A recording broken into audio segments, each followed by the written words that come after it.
I don't know. It was an interesting perspective. I hadn't really thought of it from that perspective before. Yeah, so anyway, maybe we're all going to be looked after by robots when we get old. I honestly don't know what that would be like. Okay.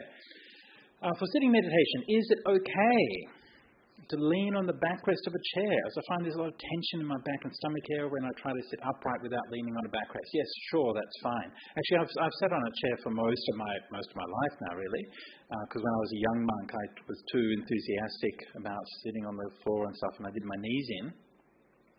So I can't really sit on the floor for long periods of time. I can do it for a bit, but not that long. Well, and one of the things that I learned about sitting meditation on the chair, it's just the geometry of it, because your legs are sort of out in front, and it actually just does push you back like that. And so actually to have a backrest is good. So generally speaking, if you're going to sit on a chair, I'm sort of looking around at the different chairs you have here. So those chairs you have there, they're all bad. Okay? Should throw them out. This one I'm sitting on here, also bad. This is good for an office chair, but not good for a meditation chair. Just trying to see if there are any good chairs here. I can't really see any. So why are these ones bad? Because they're dinky, right? They fold in and out. They're not particularly stable. They don't have enough cushioning. Look, it's okay to come for a few hours of meditation, but it's not like a really good meditation chair. What do we have here? What's this one here? Is that any good? Let me see. That's a bit better. Still not great. Okay, but let's bring it over though. Let's bring that chair over here.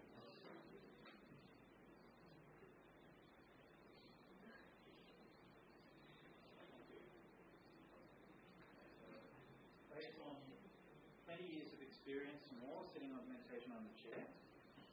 Okay, first thing. I don't think you can hear me now. I can bring this.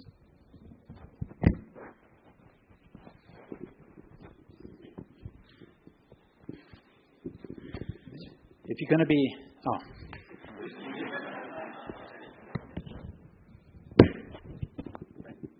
So if you're going to be sitting on a chair, first of all, 4 legs.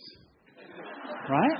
4 legs is good, yeah? Not like a roundy thing like that, not like a foldy thing like that. 4 legs, yeah? Also, not one of those bendy plastic chairs that's going to wobble when you sit on it. 4 solid legs. So this one's not too bad. It's got 4 steel legs. That's okay. But steel isn't that great. If you can get wooden legs, it's better. Yeah? It just feels nicer. Right? But if you've got steel legs, that's okay. You should have some cushioning. This one doesn't have any cushioning. Look, it's okay for a little while, but if you're going to be sitting there for a long time, then you're going to have a sore bum.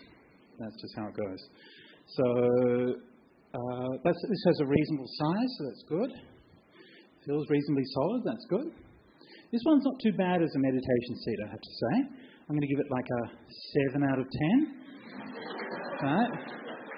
Could have a bit of cushioning. For me, obviously because I'm tall, so for me it tends to be like my legs tend to go up a bit. So I would tend to cross my ankles like that. So that just depends how high you are. Either cross your ankles or keep your legs flat. And so when I'm sitting on this, I can feel my back like a little bit on that backrest, but I'm not like really kind of slouching on it. So that's actually pretty good. So also good for meditation chairs shouldn't have armrests. Okay, why? Because again, you notice it after you've been sitting for a while. Because it's the pressure on that one point on your arm. If you sit there for 10 minutes, never mind. You sit there for an hour, it can get really sore actually. So best to have no armrests. This one's pretty good. Right? So if you need to sit meditation on a chair, put a bit of effort into it. Go down to whatever IKEA or something like that, sit on a few chairs, and find one that's going to actually support your meditation. It shouldn't be something that's too sloppy, but it also shouldn't be something that's too harsh to sit on. Okay, so it's a solid 7 for that one. Okay.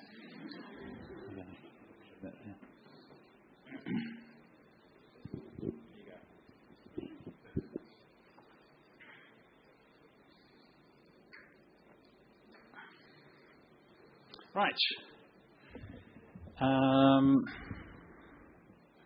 Right, should we straighten our back when you're meditating? Look, that happens, your back gets a bit sore and you need to stretch it or something like that. That's okay. Just try not to do it too much. But if you feel like your back's sore and you want to give it a mindful stretch, that's okay. But especially like once you've settled into meditation, just try to keep it still without moving it too much. If you find that your back's getting sore a lot, then better to give it a stretch before you meditate. Okay. So this one looks like fun. My mum was unhappy with me going for frequent meditation retreats, as she probably wanted me to spend more time to look for a partner. How do I deal with this? Okay, so first thing that I'm thinking when I'm looking at this, I'm thinking that your mum is probably looking for a partner for you while you're on retreats. I don't know. She's probably making some calls and talking to her friends and looking for, I don't know.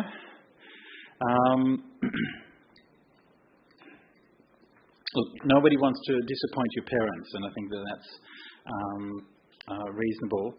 So, honestly, if that were me, what I would say, sure, Mum, you want me to look for a partner? That's fine. I'll just go down to the nightclub, see if I can pick up some kind of companion for the night. I'll go down to, Geylang? And I'm sure I'll find someone to keep me warm for the night. And she'll be like, oh, no. But,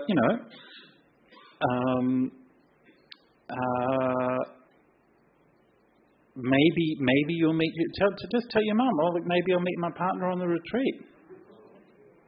Right? Look, okay, I'm just going to delve into this area that we normally don't like to talk about, but people do meet each other and fall in love at Dhamma centres and on retreats and things like that.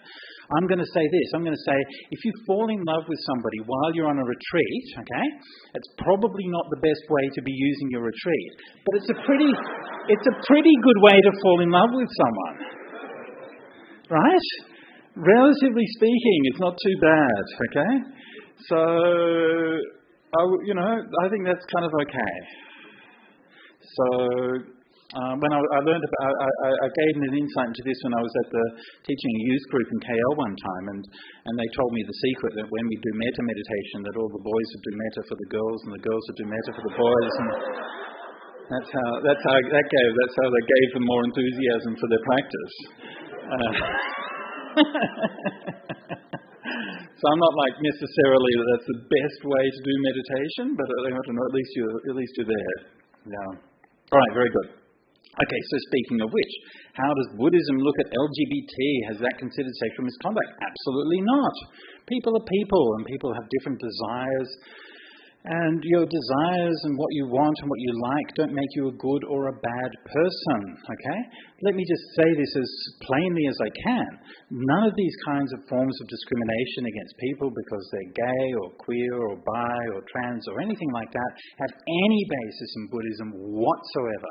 None of those things are found anywhere in the suttas or in anything like that. None of them are found not just in Buddhism but in Indian culture anywhere for thousands of years, and they only appeared after contact with Abrahamic religions from the West. Homophobia, and this happened for a long time.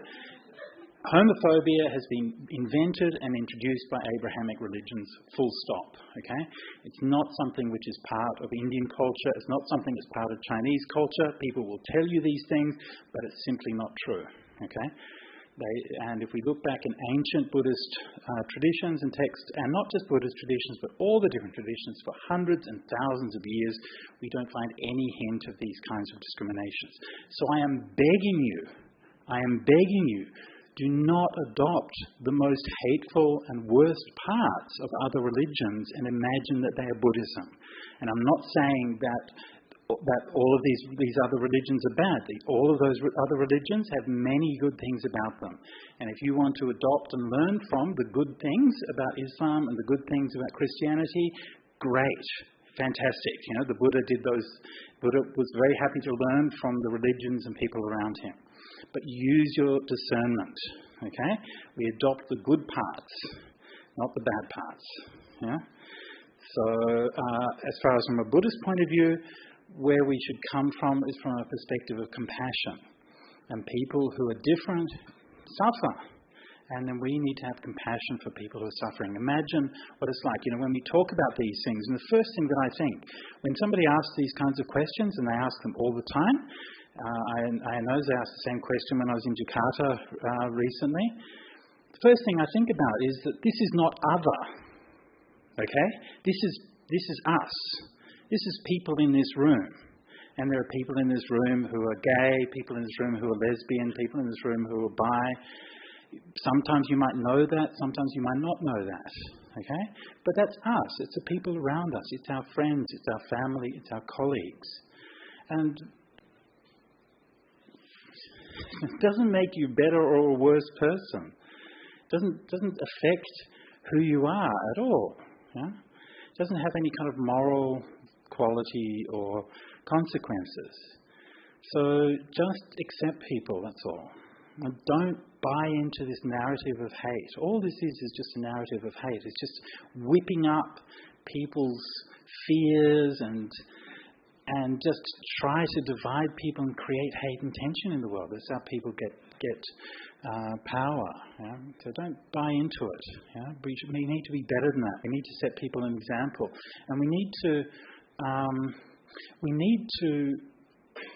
need to hold out for people who are different, no matter what that difference is, and people who are suffering, no matter what that suffering is. We need to hold out to them the hope and the knowledge that there is a place that they will be accepted, and there is a place that they will be judged. And don't think that this doesn't happen in Buddhism. Of course it does. It happens in Buddhism. People come along and people can suffer a lot. I have friends who suffer from death threats and all of these kinds of things because of who they are. It's terrible. Yeah? Terrible. Yeah? So don't let your place be a place like that. Let your place be a place of welcoming and love and acceptance and compassion. This is what people should experience when they come to Buddhism. Okay. So the next one is similar to one we had before. Will finding a partner affect my progress in the path? You don't seem to be worried about this quite a lot. Again, I'm not sure that asking a monk is the best idea. Look, see, here's the thing. Everybody is different and everybody's path is different. So how this is going to affect you, I can't say. Yeah? Where you are at in your path is something that you need to know what is the right thing for you. What we shouldn't be doing is holding up some kind of ideal in our mind and then like whipping ourselves because we're not living up to this ideal. That's not the Buddha's way. The Buddha's way was to speak to everybody where they were in the life that they were at and asking them, can we live that life better? And those choices that you make in your life, if you make a choice to live your life with a partner, fantastic. Live your life well with that partner. Be honest with them. Be loving with them. Trust each other and learn and support each other. And if you can support each other in your spiritual path, then you can find that is nourishing and wholesome in all kinds of ways. So don't worry about this in like an abstract sense. Then maybe there will come a time when you feel that need that you want to renounce. I'll tell you a story from one of the Jataka stories. So in this Jataka story, the Bodhisattva in his past life was married to Yashodhara. That's his wife in this life, but he was married to her in his past life as well. And they had some young children. One day they were sitting around the dinner table. And the husband said to the wife, he said, "My darling," he said, "I have something I need to tell you." And she said, "What is it, my darling?" And he said, "I've been feeling this call of renunciation. I feel like I want to go forth and become a monk." And the wife said to him, "You know, my darling, I've been feeling the same thing. I've been feeling this call of renunciation. I want to go forth and become a nun." And they said, "Oh, well, I guess we have to wait until the children have grown up." And he said, "Oh, well, I guess we have to wait till the children have grown up." Later that night, the wife said, excuse me, darling, I have to go out to get some water from the well. And she went out to get some water, and she never came back. And she went off and became a nun, and left him to look after the kids. Right?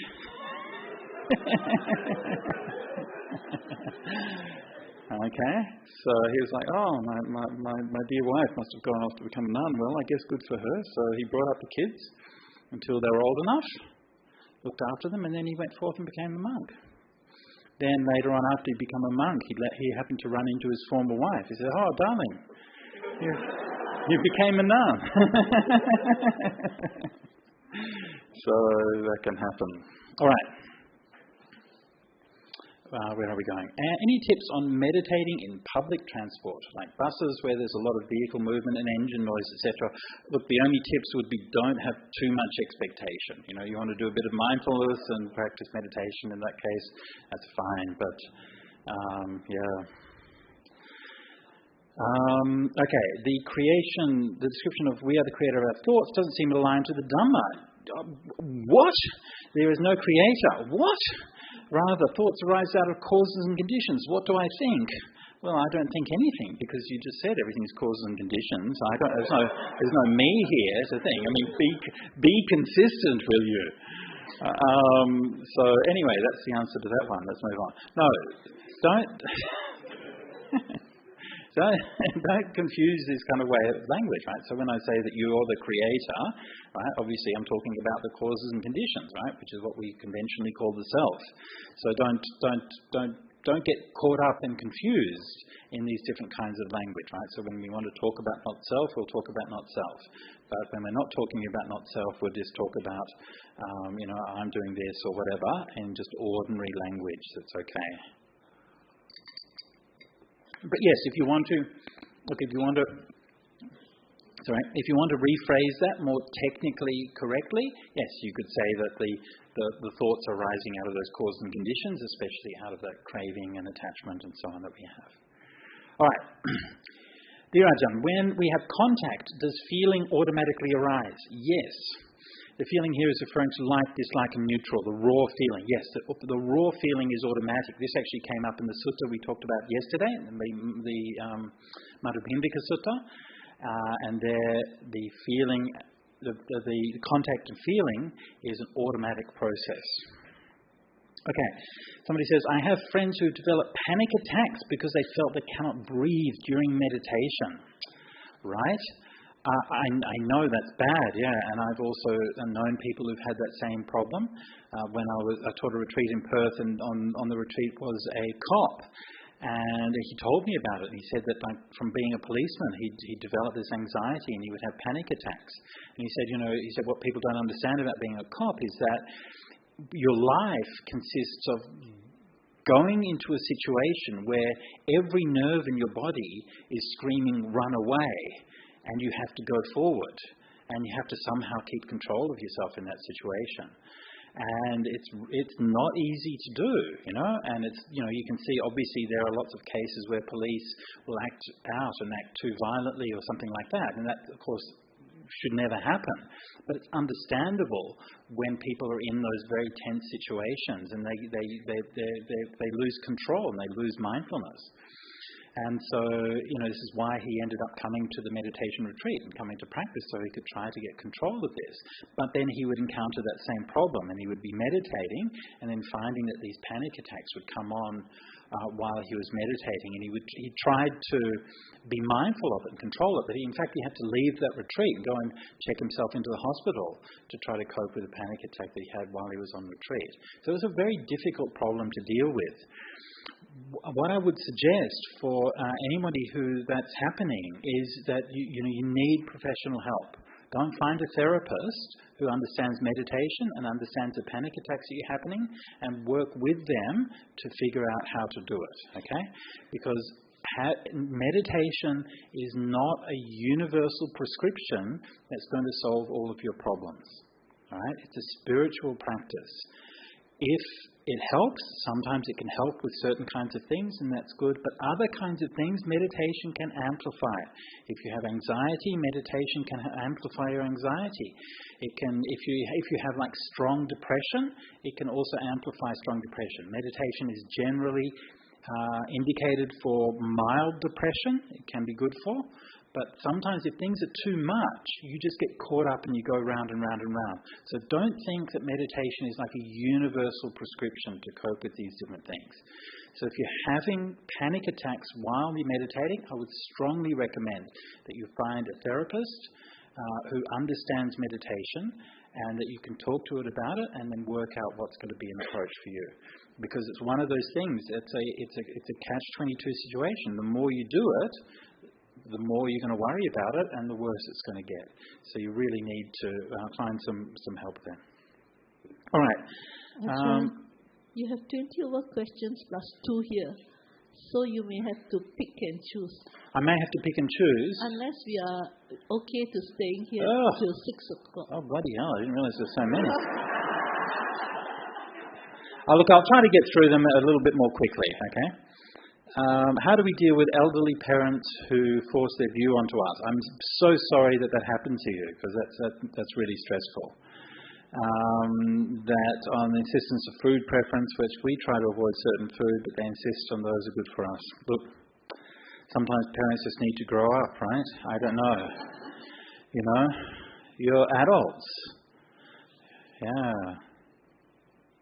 Just sort of be compassionate, but just remind your parents, you're grown up now. Yeah. Sorry that happened to you. This one I like. Bante, thank you for your teachings. May you be well and happy. Have a great year. I'm truly blessed and happy. Emoji, emoji. Sadhu, sadhu, sadhu. Emoji, emoji, emoji. Very good. Sadhu. Thank you for that. That's really lovely.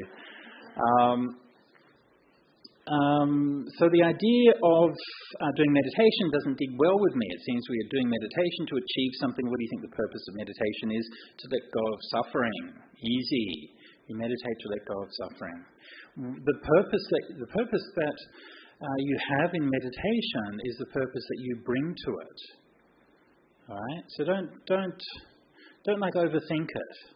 Meditation is a practice. Practice it, and if you practice it sincerely, give it some time, then you'll see the benefits for it. All right. Okay, so somebody talks about restlessness of mind and physical restlessness. I can sit and listen to the Dhamma, but the moment I start meditating, I feel like going to the washroom, eating, I've got aches and pains. How to overcome? Right? It's interesting, isn't it? Yeah, it's a weird experience. You think you're just normal, right? You're going through life, everything's normal. You sit meditation for like a couple of minutes, and it's like achy and it's like itchy, and you feel kind of restless and everything. So this is a bit like what I mentioned earlier today when I said, like, when the thoughts happen, that don't think of these things as problems. What's happening is that you're becoming more aware of these things. Right? That's actually a sign that you're having mindfulness. So don't see these things as an obstacle. You're saying, actually, I'm aware of all of these things going on, aware of all of this is dukkha that you're becoming aware of. Yeah? So you're going to have a bit of patience. All right? Bit of patience to just go through it. Yeah? Don't let a bit of pain and a bit of discomfort chase you away. Bit of patience, stick with it, and then look for the happiness that comes on the other side of it. Can I recommend 2 books for the beginners of a Buddhist learner? I've read Thich Nhat Hanh's Old Past White Clouds and love it. Can I rent 2 books? No, I cannot. Sorry, I really can't. I haven't read an introduction to Buddhism book for like 30 years, so I'm not being coy or anything like that. I just genuinely have no idea what's good. I've described about the way, past, present, future, the film strip version. Look, I'm going to leave that question. It's a good question, but it's going to be a bit long to answer right at this point. So, why do we close our eyes when we meditate? Why not open our eyes? When we open our eyes, we can meditate in our daily lives. No. Close your eyes. Close your eyes. Why? To reduce the sense stimulus. You can't meditate in your daily life. This whole idea about meditating in your daily life is a misunderstanding, right? So you can develop awareness, sure. You can develop mindfulness to some degree, sure.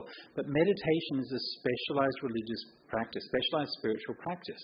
You need a time and a place and a posture, and you need to apply your mind in a certain kind of way. And being mindful in just doing what you're doing during the day is not a substitute for meditation. Is OCD considered wrong mindfulness? No, I don't think that's really the right way to think about it. OCD is a psychological condition. Again, it has conditions and so on behind it. It makes it difficult to practice mindfulness. And again, I would recommend anyone who's suffering from OCD to see a therapist and talk to them about what is an appropriate thing to do. I'm not really sure in that case if mindfulness is indicated or not, but it could easily be counter-indicated. Because if you're OCD, you're going to come to meditation, you're going to be OCD about your meditation. And it can just amplify things. So again, just don't think of meditation as a universal cure for everything. No. Okay, do bhikkhunis do physical exercise to stay fit? Depends on them. Some do, some don't. I understand that jhana and samadhi are not the same. No, generally speaking, they have pretty much the same meaning.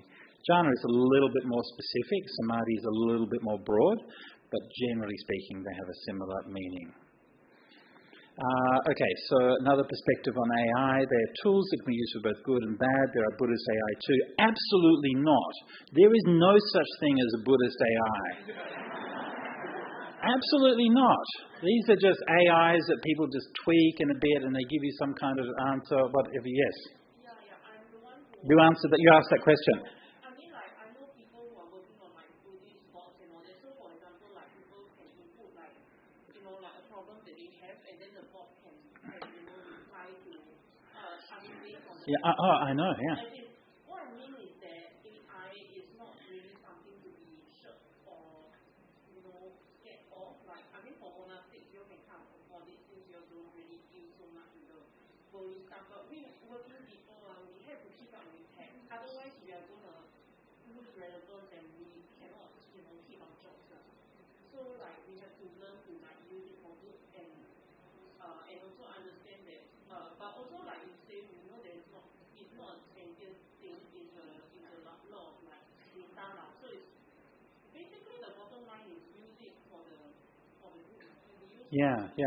Thank you. Yeah, thank you for your question. Can I just ask? You said it's relevant for your job. Is it relevant for your job specifically, or are you just talking generally about for people's jobs? General, because technology is always evolving, and then especially if you're white collar or something anything that you need to check, you'll find that using AI is also it helps to speed up and streamline your work processes. Yeah, it can. I mean, the nature of work is always changing. It is so. Sure. Yeah. So recently I just saw a survey because it was just Valentine's Day, and someone came with a survey and they said that 45% of the men who responded to the survey said they used ChatGPT to help craft their Valentine's messages to their loved ones.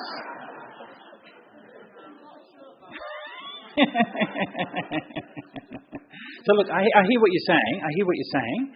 And look, in a way, I kind of don't disagree. I mean, this could lead us on to a kind of a longer kind of argument or longer kind of discussion.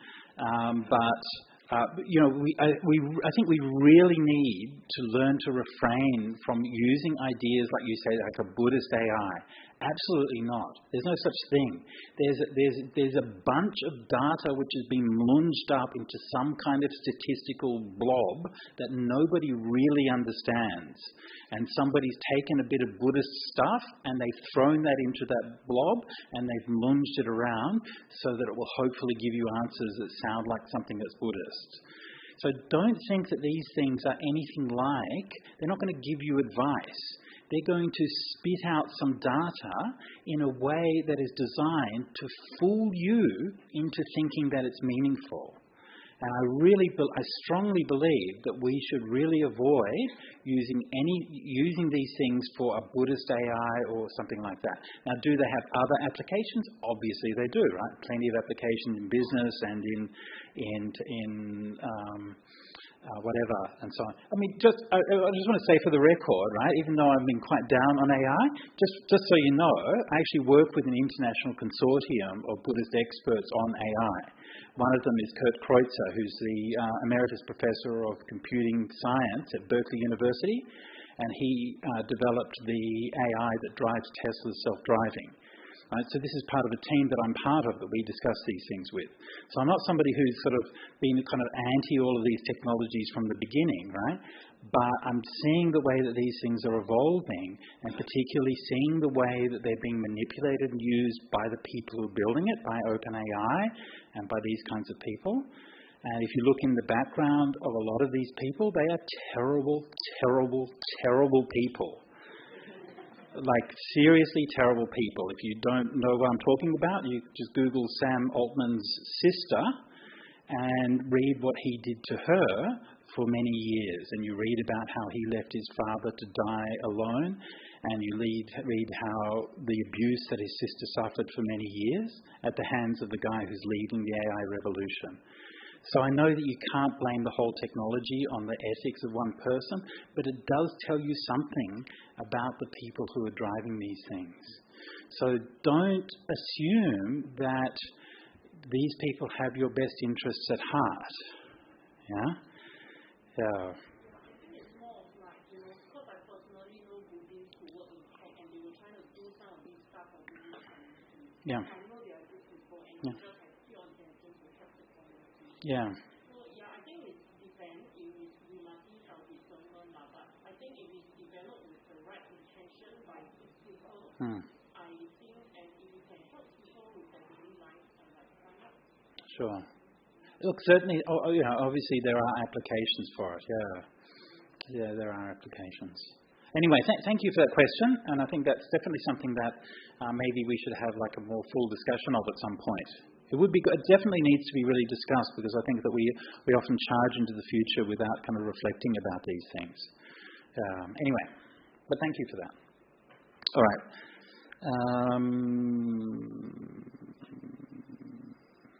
I'm going to leave that question. It's a bit too complicated for time.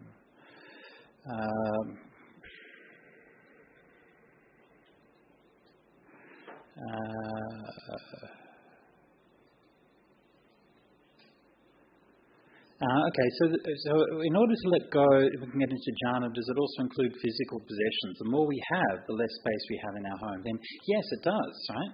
So obviously there's no kind of specification on how many physical possessions you must have or whatever, but generally speaking, yeah, letting go of material things is going to help you to let go and to get into deep meditation.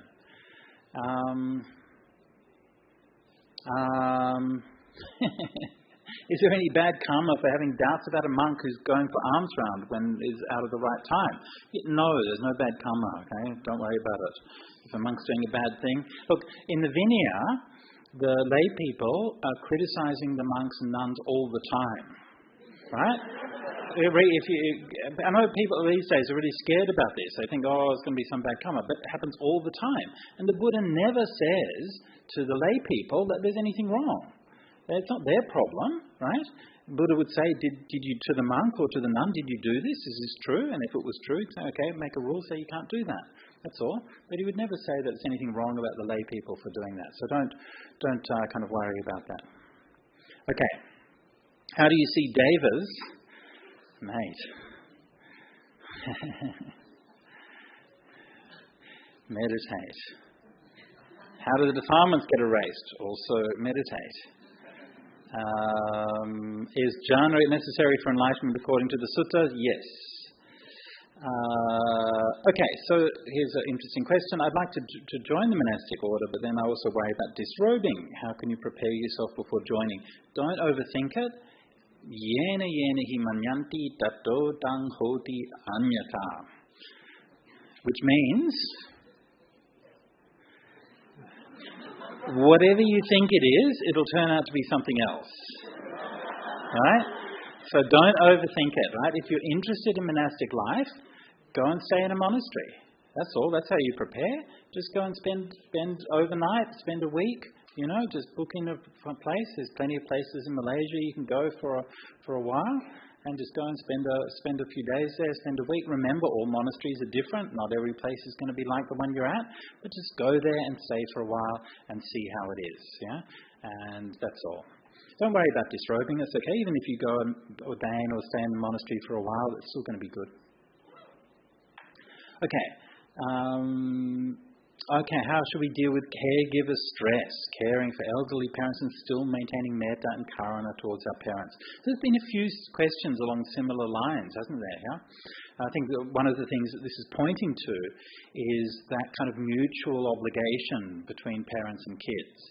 And I think that we're sort of living maybe in a time now where there's a cultural shift around those things, and where, perhaps in the past there was more like a sort of one-way relationship where parents told the kids what to do and then you had to do it, and maybe we have more of an expectation on having a more of a mutual relationship these days. So I think the first thing is to bear in mind that obviously you bear in mind your gratitude to the parents and your love for your parents. They're not trying to be difficult or to be hard on you, but old age is stressful and it is difficult, and often it's hard to make those kinds of changes. So if they're difficult, doesn't mean they don't love you and doesn't mean they don't care for you.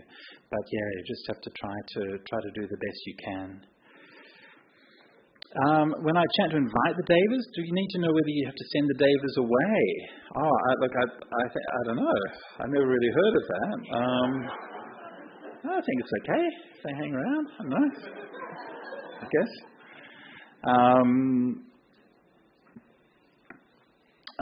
One thing that I wish my younger self would know earlier.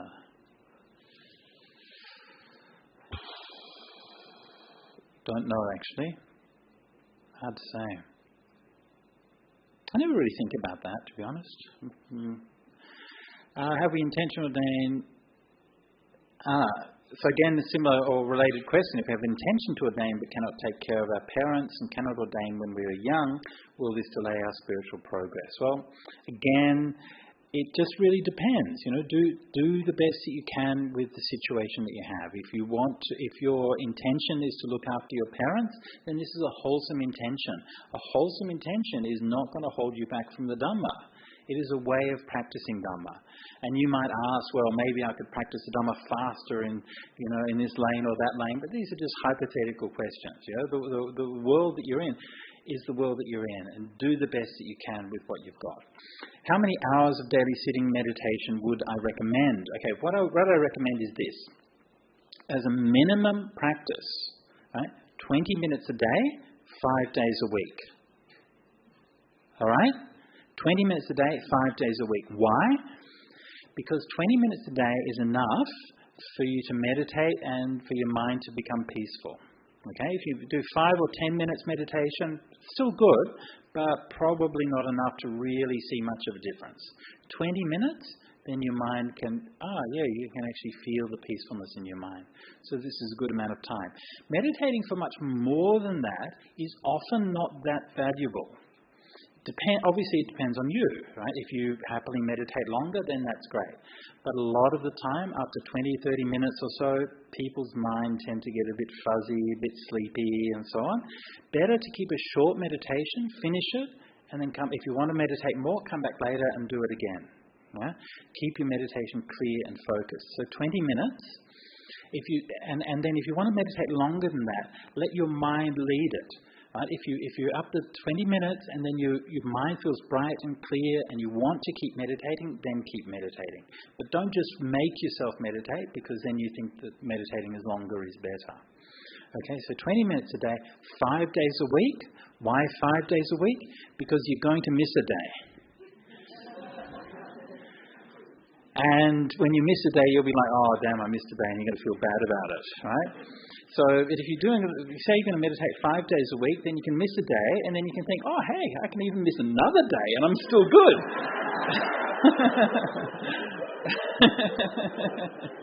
Right? And then if you do extra, then it's even better, right? So better to make a goal that is achievable and sustainable than to try to do too much and then fail to do it. So 20 minutes a day, 5 days a week. And if you can do more, great.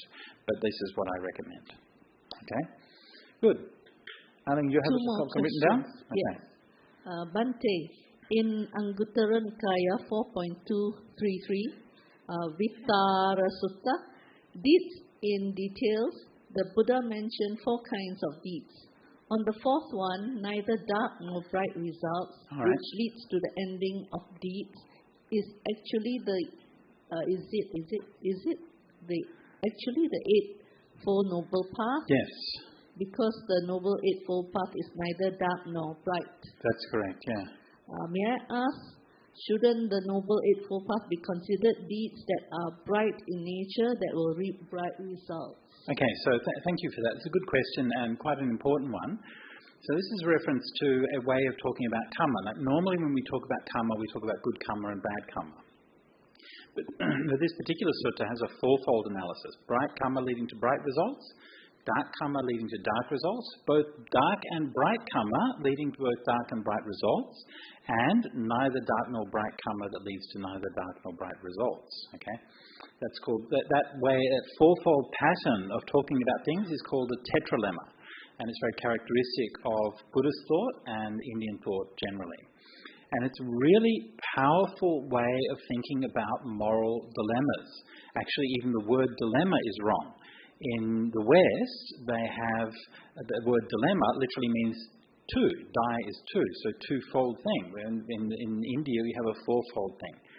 So in Western logic, they have, in Aristotelian logic, they have what they call the law of the excluded middle, which basically is the idea that either it is or it is not, right?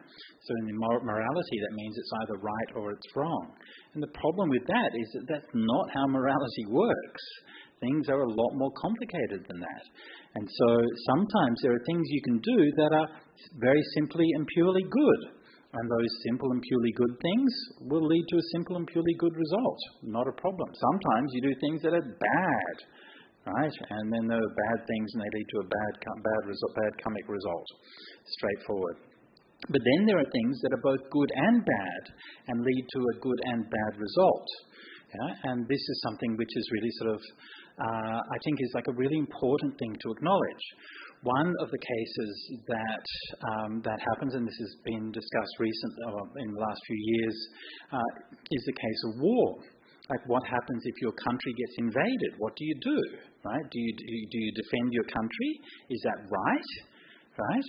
Is that wrong?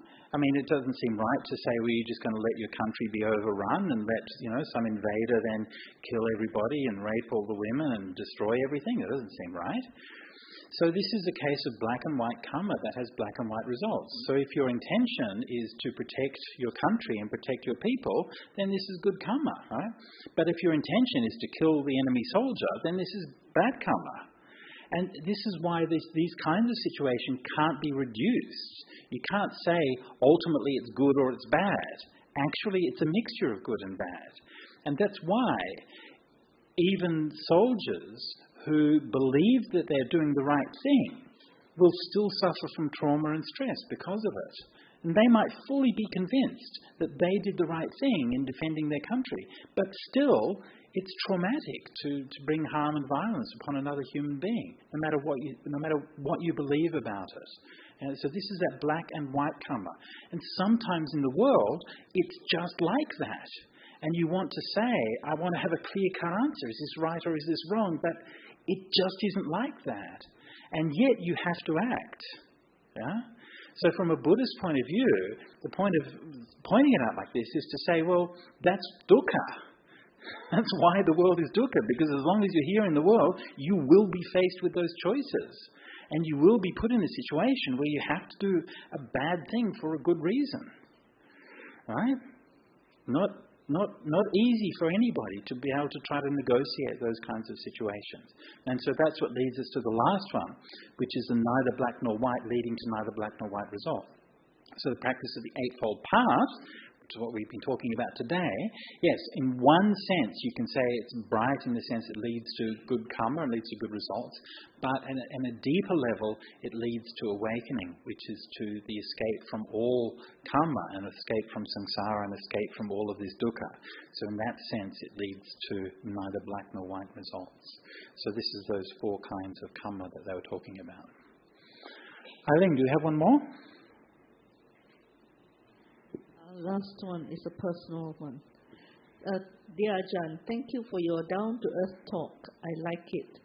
May I know what instrument you played before you became a monk? And is it classical or jazz? And then there's a subsequent question after that. How can one tie up music and competitive sports with meditation, mindfulness, of breathing? How to tie up the two? I guess how to live with both competitive. I guess so, yeah. Yeah. So as the instruments I played guitar, yeah, and so classical or jazz? Yes, classical. I played jazz, I played rock, I played punk, I played folk, I played blues, I played country, I played pretty much everything. Yeah. So, any musicians here today? Any musicians? Yes. Okay.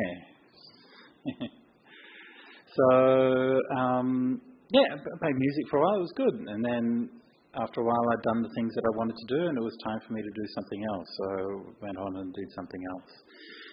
How to integrate music, and you also mentioned sports. Well, find what is going to be meaningful for you in your life. It's not about one thing being right or wrong. None of these things are harmful or anything like that, but it's what matters for you, what means something for you. If you talk about sports actually is like, I think personally, sports is really important. I think sports plays an incredibly important role in society. Why? Because sports takes a bunch of unruly, testosterone-laden young men and tries to teach them to be adults and to keep rules and to say, you can do these things. Obviously, girls, women can play sports as well, right? But to be honest, I don't think they play sports because they want to. I don't think they need to as much. I think the main actual function of sports in society is to give young men a way of working off their aggression. And I think so if you're taking part in sports, I think this is actually super important. I really do. I believe this is one of the main ways that society learns to regulate that aggression and that masculine energy. So if you're going to be engaged in sports, then, do it with that kind of will. Bring people together, develop teamwork, develop positive attitude, develop all of those kinds of things, but play with sportsmanship, and play with honour and, celebrate the opposing team and, it can be a way of, bringing people together. So, if you're going to be doing sports, like in Australia, we had a great moment. I paid no attention to sports. Like even before I was a monk, I had nothing to do with sports. But we had a great moment in sports last year with the Matildas, our women's soccer team. And, I only learned about it because I was catching the train past the stadium as it happened on the day that they were playing. And it was all kind of full and everything happening. And I'm like, what's going on? So I just kind of looked up. It was actually really inspiring, and these women had really sort of battled and really, really played, with a degree of excellence. So it can be something that inspires people and brings people together. So as long as you have your positive attitude, then I think that's good. Okay. Is that it? I think that's probably good enough. We've run a bit over time. Do we want to wrap up? Yes. Thank you, Ajahn. So I'm sure everyone had a great day today. Yes. Let's say 3 sadhus before we do dedication of merits. Sadhu, sadhu, sadhu. Okay, so we would like to share the merits with all sentient beings and celestial beings. We start with Akasatta. Akasatta cha bhumattha devanaga mahindika punyantang anumoditva chirang rakantu lokasasanang Akasatta cha bhumattha devanaga mahindika punyantang anumoditva chirang rakantu dhamma desanam Akasatta cha bhumattha devanaga mahindika punyantang anumoditva chirang rakantu mam param. Okay, let us share the merits with all sentient beings.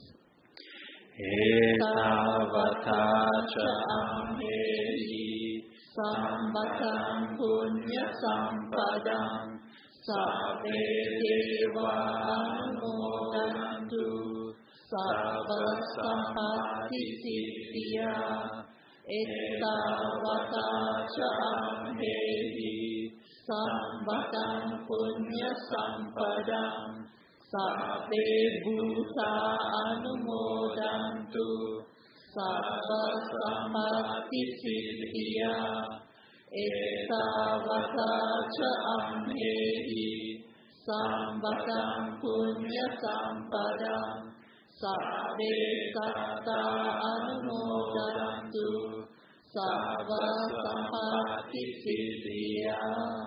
Okay, let us share our merits with our departed relatives and friends.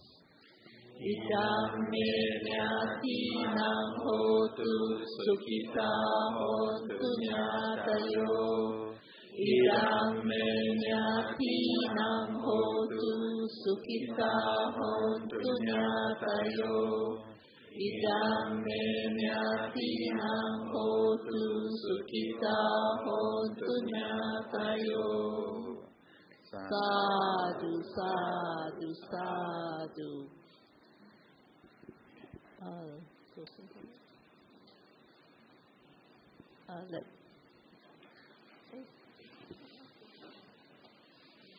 Okay.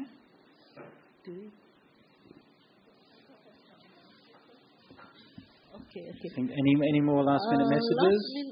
Later, after closing homage, we would like to invite everybody for a group photo. Photo. We seldom have group photos. Followed by anyone who would like to offer requisites so that to support Sutta Central. So after the photo taking, you can prepare your requisites. Okay. So now we just pay homage to the Triple Gem.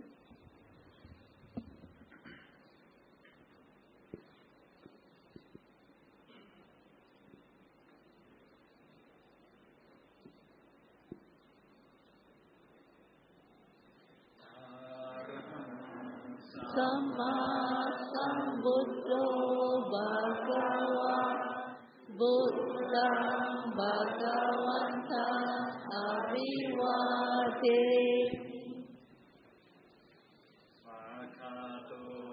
Bhagavata Dhammo Dhammam Namasami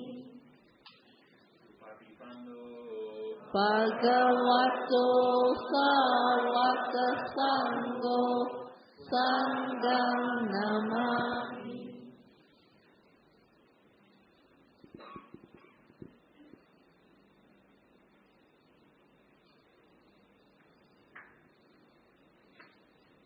Let us pay respect to Ajahn.